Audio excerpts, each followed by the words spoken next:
Shalom,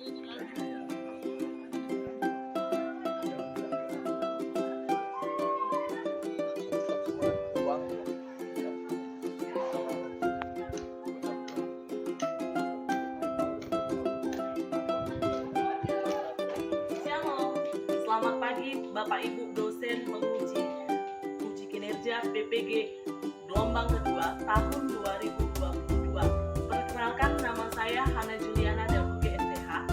Saya guru pendidikan agama Kristen di SMP Negeri 9 Pematang Siantar, sekaligus mahasiswa PPG gelombang kedua tahun 2022 pada IAKN Ambon. Hari ini tanggal 16 Januari 2022, saya akan melaksanakan praktek pembelajaran dengan materi nilai-nilai Kristiani menjadi pegangan hidupku dengan menggunakan model Discovery Learning. Berikut video pembelajaran. Pagi Bu. Hai. Halo. Halo. Hai. Hai hai. Halo, halo. Hai halo. Halo, hai. Iya, apa kabarnya? Dahsyat, luar biasa. Yes, yes, yes. Wah, terus semangat semuanya. Puji Tuhan. Sehat, Nak? Sehat, Bu. Sehat? Sehat, Bu. Oke, hari ini kita akan melanjutkan pembelajaran kita tentang nilai-nilai Kristiani menjadi pegangan hidupku. Tapi sebelum masuk kepada pembelajaran kita harus ingat, sebagai orang Kristen, sebelum melakukan kegiatan harus dimulai dengan doa. Hari ini kita akan berdoa dan bernyanyi. Saya persilahkan salah satu di antara kalian untuk memimpin kita dalam berdoa dan bernyanyi. Oke, ada? Iya, Wahyu, silakan.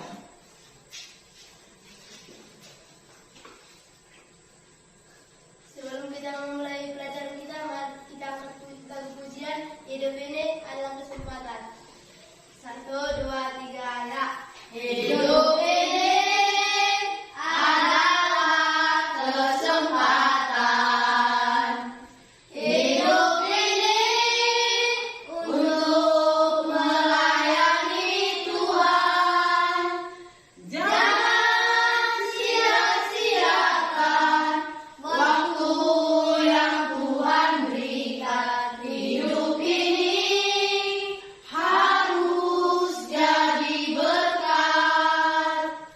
Oh Tuhan, pakailah hidupku selagi aku masih kuat.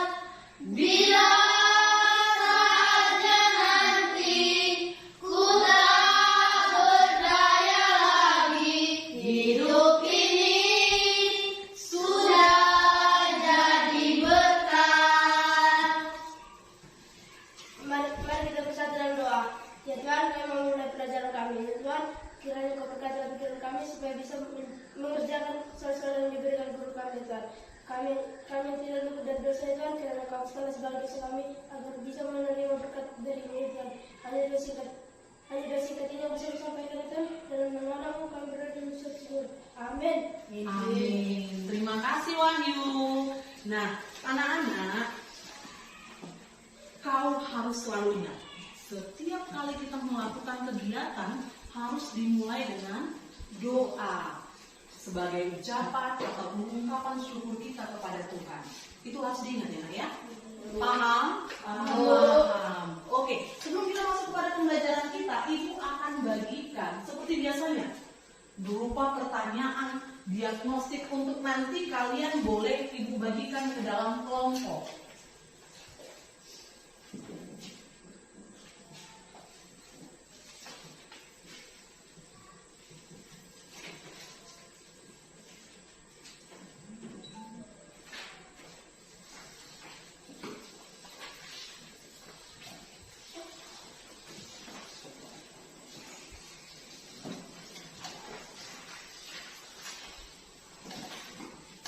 Ayo, silahkan dikerjakan.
beberapa teman nih memang sudah selesai mengerjakan. Oke.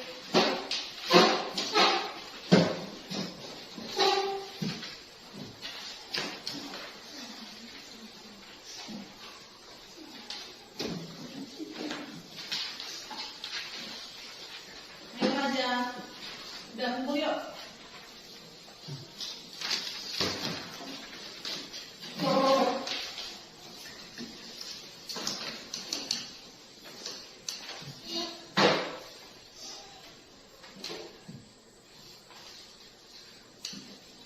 Berdasarkan hasil pekerjaan ini, Ibu akan bagi kamu dalam kelompok. Nah, ketika Ibu bagi kamu ke dalam kelompok, silakan bergabung dengan yang kelompok yang Ibu tuju. Riko, ayo silakan Riko bergabung dengan Gaby ke sebelah sini Bang, beserta dengan Michelle. Ya. Raja, ayo silakan bergabung kembali Bang. Lalu si Andreta dan si Hana silakan bergabung dengan si Waki dan si Reva.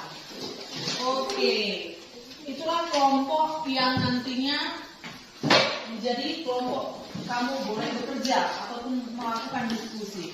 Nah, sebelum diskusinya Ibu bagikan, kita harus tahu apa sih kegiatan kita ini hari ini kita mau belajar tentang nilai-nilai Kristiani menjadi pegangan hidupku yang terdapat dalam Matius 5 ayat 3 sampai 10.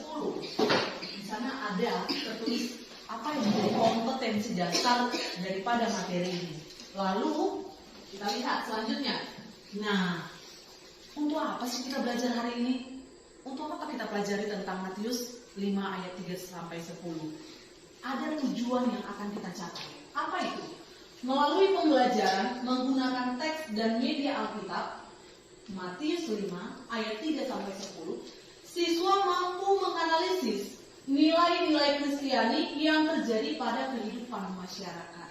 Jadi, melalui tes nanti yang Ibu bagikan, lalu melalui Alkitab khususnya Matius 5 ayat 3 sampai 10, diharapkan kamu nantinya mampu menganalisis ketika dalam kehidupanmu sehari-hari ada orang-orang di sekelilingmu, di sekitarmu, dalam melakukan sesuatu, dalam bertindak, kamu bisa menyimpulkan, oh, ternyata orang ini saat ini telah melakukan nilai-nilai Kristiani yang dimaksudkan dalam Matius 5 ayat 3 sampai 10. Paham ya Nak ya? Oke. Nah, lalu apa sih rupanya isi dari Matius 5 ayat 3 sampai 10 itu? Kita lihat sambil dibuka Alkitabnya, silakan. Dalam Matius 5 ayat 3 sampai 10, di sana ada 8 ucapan bahagia yang Tuhan Yesus sampaikan melalui khotbah di bukit. Oke? Silahkan kamu baca, Ibu kasih kesempatan untuk kamu boleh memahami setiap ayat per ayatnya. Udah ya Nak? Udah? Sudah dibaca? Sudah dibaca? Oke. Sekarang Ibu mau bertanya dulu sebelum kita ke penugasan yang berikutnya. Kira-kira yang dimaksud dengan bahagia itu apa? Senang. Bisa. Oke, Stefan, iya benar. Apa? Tidak Apa ada yang masalah. Oh, si Raja, tidak ada masalah. Ada lagi selain dari tadi itu? Ada? Tidak memiliki beban. Tidak memiliki beban. Iya. Biasanya identiknya memang seperti itu ya. Orang yang bahagia itu cenderung tidak punya masalah, tidak punya beban, senang-senang, iya kan? Nah, tapi ini memang kontras sekali, berbeda sekali dengan apa yang diungkapkan di dalam Matius 5 ayat 3 sampai 10 tadi. Iya kan? Orang miskin bagaimana bisa harus sedih? Orang yang berduka cita bagaimana harus bersedih? Orang yang lemah lembut juga bagaimana harus bersedih? Ini disampaikan di dalam Matius 5 ayat 3 sampai 10. Nah, untuk menggali pemahaman kita lebih dalam, Ibu akan bagikan tugas untuk kau kerjakan di dalam kelompokmu. Nah, ini dia. Sudah ya? Oke. Saya rasa sudah selesai. Untuk yang ini, kelompok yang ini Ibu kasih namanya kelompok Markus. Yang ini kelompok Lukas. Ibu. Bagaimana? Kalau kira-kira kelompok Markus bisa mempresentasikan ke depan hasil diskusinya? Silahkan. Ayo ke depan kelompok Markus, bacakan hasil daripada diskusi kalian.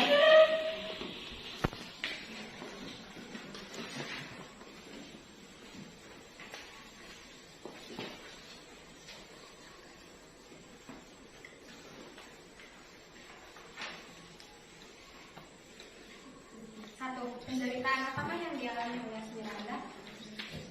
Dia menerima hujatan dan kritik pedas publik akibat keputusannya untuk pindah agama. 2. Bagaimana sikap Asmiranda dalam menghadapi persoalan hidupnya? Asmiranda tidak mempedulikan kata-kata orang lain. 3. Menurut kitab Matius 5 ayat 3-10, nasihat apakah yang Tuhan berikan kepada mereka yang teraniaya dan bagaimana penerapannya dalam kehidupan? Jelaskan. Berbahagialah orang yang dianiaya oleh sebab kebenaran, karena mereka lah yang mempunyai kerajaan surga. Ketika kita diejek, sebaiknya kita tidak mempedulikan kata-kata orang lain dan tetap berdoa kepada Tuhan. 4. Diskusikan dengan teman kelompokmu perlakuan orang-orang di lingkungan sekitarmu yang tidak sesuai dengan perintah Tuhan yang terdapat dalam Matius 5 ayat 3-10. Di kelas ada seorang yang dibuli oleh teman sekelasnya. Orang yang dibuli itu melawan dan memukul si pembuli. Mereka berantem sampai mereka dipanggil oleh guru. Oke, berikan aplaus kepada kelompok Markus. Untuk kelompok Markus mereka sudah bacakan hasil daripada diskusinya. Kira-kira dari kelompok apa tadi Bu bilang? Lukas ya? Kelompok Lukas. Kalian sependapat nggak dengan kelompok Markus? Untuk poin yang pertama, penderitaan apa kira-kira yang dialami si Asmiranda sesuai dengan teks yang kamu baca? Dihujat karena pindah agama. Tadi kelompok aku Markus juga bilang seperti itu ya. Oke, terus yang kedua, kalau menurut kamu kelompok Lukas, bagaimana sikap Asmiranda dalam menghadapi persoalan hidupnya? Asmiranda tetap sabar dalam menghadapinya dengan cuek Tetap sabar, cuek dengan kondisi dia saat itu, saat dia dihujat ya. Setuju? Lukas juga seperti Markus juga gitu ya? Iya, oke. Lalu yang ketiga, menurut kitab Matius, nasihat apa yang Tuhan berikan kepada mereka yang teraniaya? Si Asmiranda di sini teraniaya nggak? Termasuk dalam ucapan bahagia yang keberapa itu? Yang mana? Yang ada di ayat 10, dia teraniaya. Berarti teraniaya secara verbal ya. Nah, menurut kitab Matius ayat 3-10, nasihat apa yang Tuhan berikan kepada mereka yang teraniaya? Apalah? Berbahagialah orang yang dianiaya oleh sebab kebenaran, karena mereka lah yang mempunyai kerajaan surga. Penerapannya dalam kehidupan orang yang selalu direndahkan akan diperlakukan tidak baik, tapi ia tetap sabar dalam menghadapinya. Ialah yang mempunyai kerajaan surga. Iya, jadi sekalipun dianiaya, kalau ini ucapan bahagia yang ayat yang ke-10 ini penerapannya harus ketika kita diperlakukan apa namanya? Teraniaya, kita harus tetap sabar. Lalu yang keempat, diskusikan dengan teman kelompok kelompokmu. Perlakuan orang di lingkungan sekitarmu yang tidak sesuai dengan perintah Tuhan yang terdapat dalam Matius 5 ayat 3-10. Oke, kita kasih applause buat kita semua yang sudah bekerja untuk diskusi hari ini. Oke, silakan duduk buat kelompok Markus. Nah, untuk lebih dalam lagi pengetahuan kita tentang materi kita kali ini. Tadi kita sudah membahas teks tentang siapa di sana? Asmiranda. Nah, sekarang kita mau tonton video. Tonton videonya agar kamu bisa lebih memahami tentang materi kita hari ini.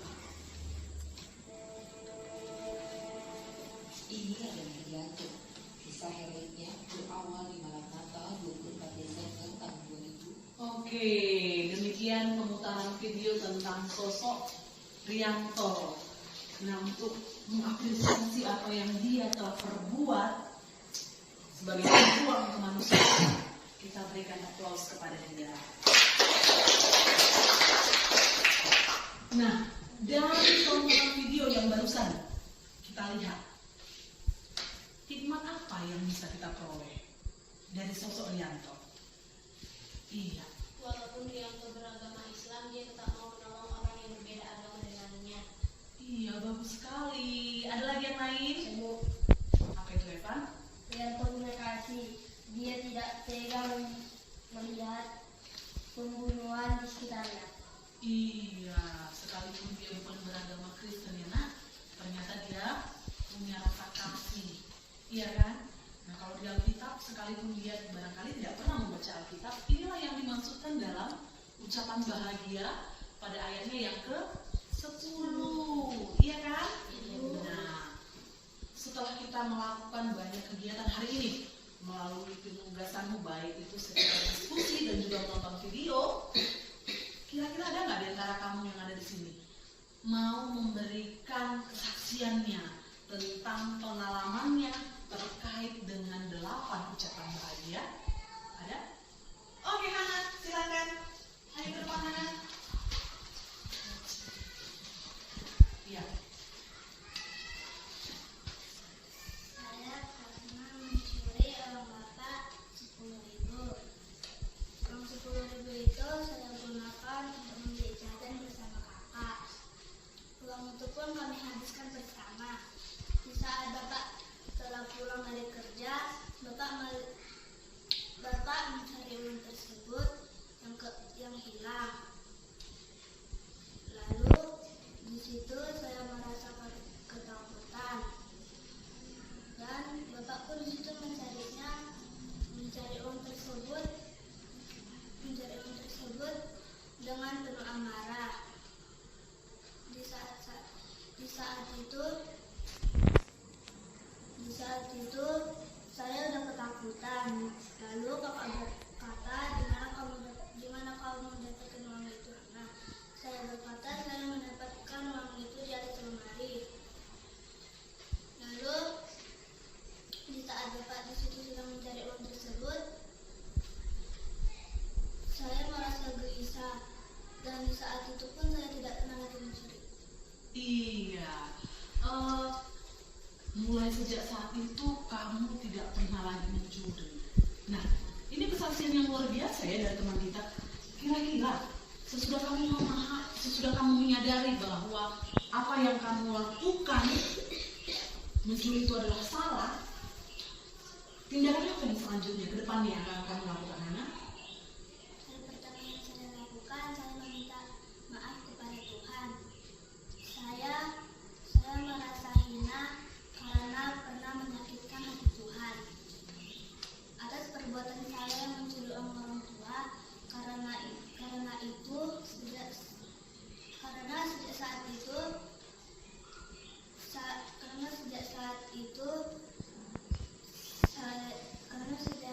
itu saya meminta maaf kepada Tuhan dengan cara membaca Alkitab atau berdoa. Iya, luar biasa sekali. Berikan aplaus kepada anak. Yang luar biasa. Ketika ada seseorang yang secara berani mengaku di depan kita semua tentang kesalahannya dan mau mengakui kesalahannya dan mau berjanji untuk merubah kelakuannya yang dulu, itu luar biasa. Ada lagi yang lain? Ada lagi? Ada? Oke, Riko, silakan Riko.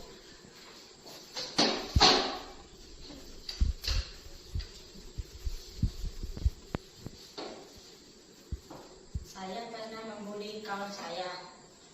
Saya membulinya dengan cara memukul dia. Lalu dia menangis. Dan besoknya dia tidak sekolah. Mulai saat itu saya tidak melakukannya lagi, tidak membulinya lagi.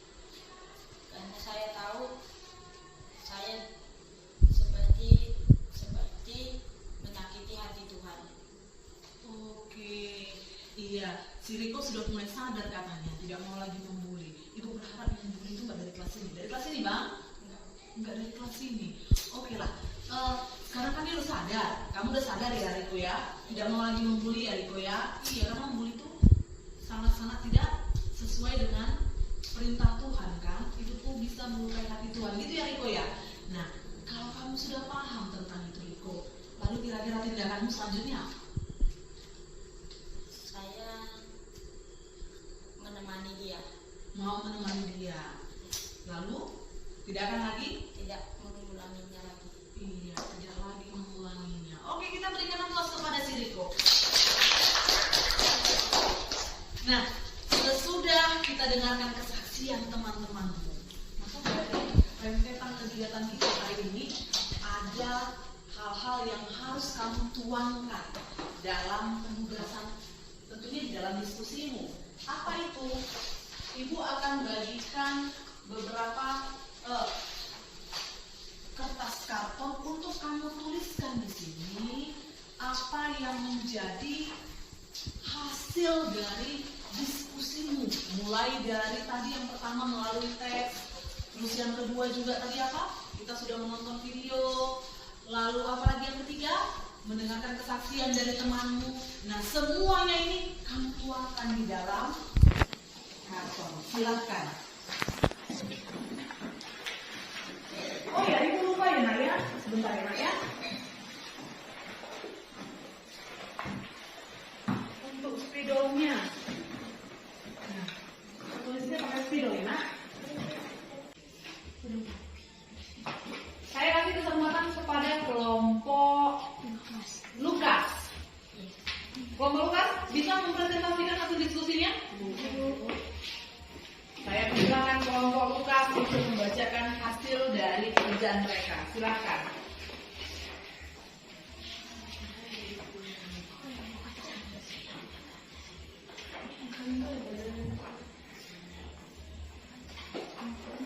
Sama-sama kita menyimak apa yang sudah mereka kerjakan. Kami dari kelompok Lukas akan membacakan pengalaman hidup. Nomor 1. Teks Asmarinda. Masalah dihujat publik. Penyelesaian masalah. Tetap sabar dalam menghadapi. 2. Kesaksian Hana. Masalah mencuri uang orang tua. Penyelesaian masalah. Saya minta maaf karena pernah mencuri uang orang tua saya. 3. Kesaksian Riko. Masalah membuli teman. Penyelesaian masalah. Dia bertobat dan tidak mengulanginya lagi. 4. Pengamatan video. Masalah Rianto menyelamatkan orang yang ada di gereja. Penyelesaian masalah tetap sabar. Penyelesaian masalah Rianto punya kasih. Dia tidak tega ada pembunuhan di sekitarnya. Terima kasih. Oke, berikan aplaus kepada kelompok Lukas. Silakan duduk buat kalian semua. Karena sudah bisa saling berdiskusi, kerjasama, menghasilkan buah-buah pikiran yang luar biasa tentunya. Nah, oke, dari kegiatan kita ini tadi, sudah kamu presentasikan masing-masing kelompok ke depan. Silahkan kamu verifikasi apakah dari yang keempat ini tadi, baik dari teks Asmiranda, kesaksian Hana, kesaksian Riko, bahkan pengamatan video juga, silakan verifikasi. Adakah kesesuaian dari ketiganya, dari keempat-empatnya ini dengan ucapan bahagia yang terdapat di dalam Matius 5 ayat 3 sampai 10.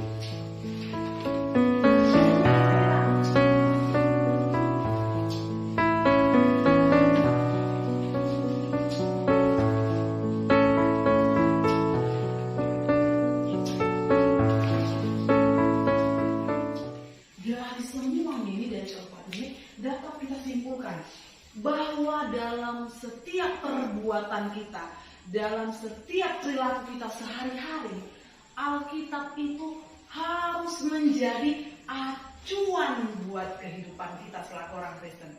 Itu kesimpulannya ya Nak ya.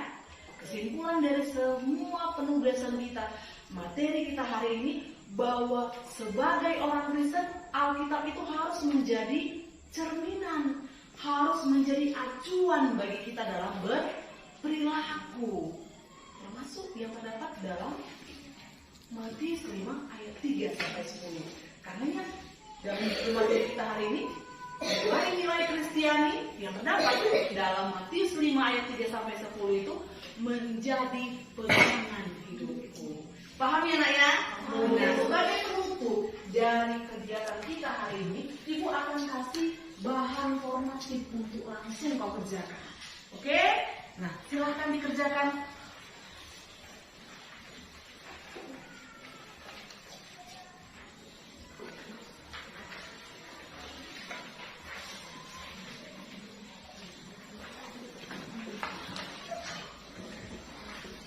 Selamat bekerja. Saya kasih waktu hanya cukup 3 menit karena ini bukan hal yang sulit lagi.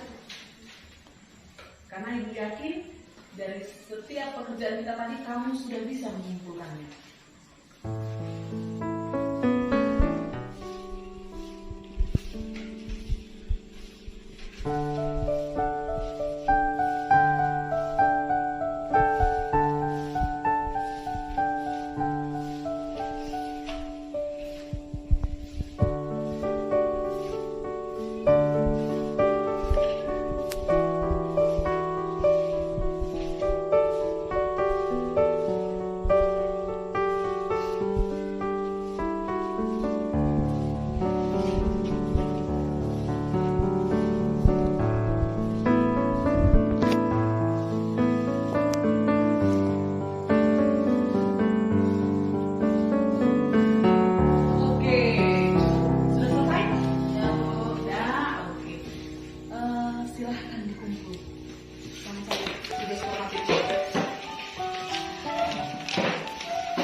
Dengan selesainya kamu mengerjakan formatif kamu, maka berakhirlah pertemuan kita pada hari ini.